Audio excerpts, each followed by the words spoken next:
Wallabies and Brumbies midfielder, folks. Len Ikitau heading to Europe, following in the recent footsteps of Rieko Ioane, whose news to Leinster was announced not too long ago, and Geordie Barrett, who is currently with Leinster.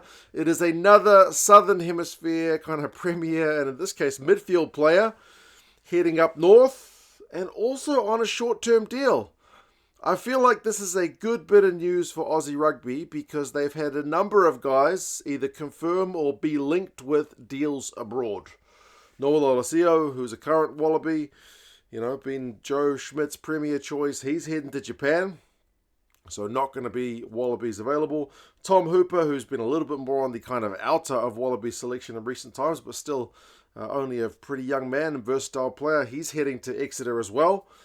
But Ikitau's deal is a little bit different because we bring in the sabbatical factor. New Zealand Rugby has been making the best use of sabbaticals for a long time now in terms of releasing the player to play abroad, either in Japan or in more recent times Leinster, or sometimes just to have a rest, to be honest, but releasing from their domestic duties here in NZ to usually go and earn some cash abroad. Well, Aussie Rugby has given Ikitau the flexibility to do that because he has extended with Aussie Rugby through till 2027, which is not a super long-term deal, seeing as we're already almost halfway through 2025, but it is through at least until the end of 2027, which means Rugby World Cup.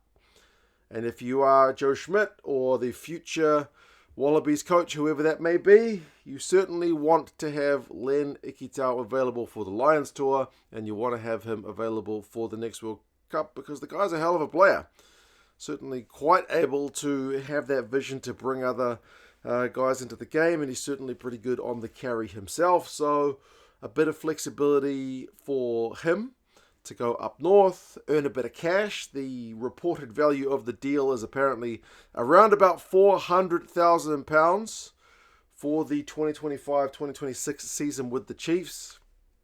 Exeter Chiefs, that is. Which is a fair chunk of change and probably more than he's on with the Brumbies. And also gives him a chance to develop himself, although Exeter aren't really having the best terms like seasons in recent years. It wasn't that long ago that under the same coach they were, one of the top teams in Europe, literally winning the Champions Cup not that long ago. So it's a good chance for Len to get a new perspective on his game. Him and his family to do a bit of travel. He's only 26 years old. See the world a bit, earn some cash. Get a bit of a break from Canberra where he's been since 2016. And still be available for the Wallabies. I think that is kind of the key news. It means he is going to be on the Lions Tour, assuming he's fit.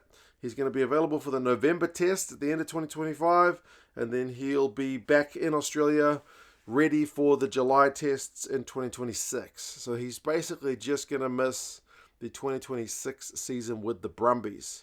Everything else in terms of the Australian rugby point of view seems pretty hunky-dory. And Exeter get a hell of a player.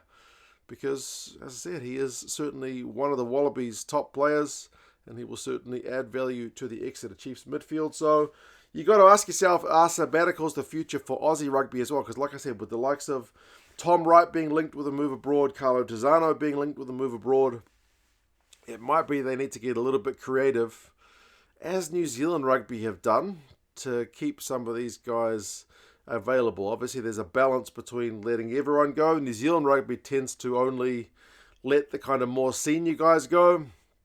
Other people argue that the selection policies of restricting selection are ridiculous and that anybody who's available should be available, but that is kind of by the by. They are going with the sabbatical option for Len Ikitau, and I feel like it is one they probably need to keep their options open about, just in terms of keeping players available for the Wallabies, because it is certainly, especially with the resurgence in the last 12 months or so of the Wallabies under Joe Schmidt, there are going to be other teams circling for some of these kind of talented players who will be getting some pretty big cash offers. But you guys let us know your thoughts. I think it's the best of both worlds for Len and for Rugby Australia, and also, as I said, for Exeter Chiefs, who'll get themselves a classy player for a season. It's not just Leinster from Europe who can sign players on one big contract, but you guys let us know your thoughts, and talk to you guys again soon. See you later.